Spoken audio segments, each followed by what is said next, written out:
Saya nak buat apa? Kejarlah. La ilaha illallah. Lari mu gilok gitu. Orang perempuan ini dia macam anak kita lah.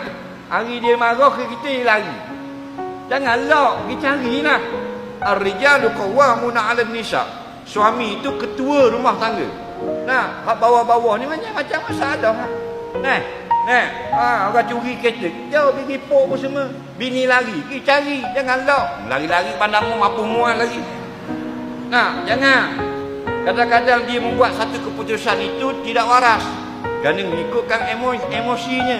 Maka kita sebagai pemimpin rumah tangga pergi selamatkan dia.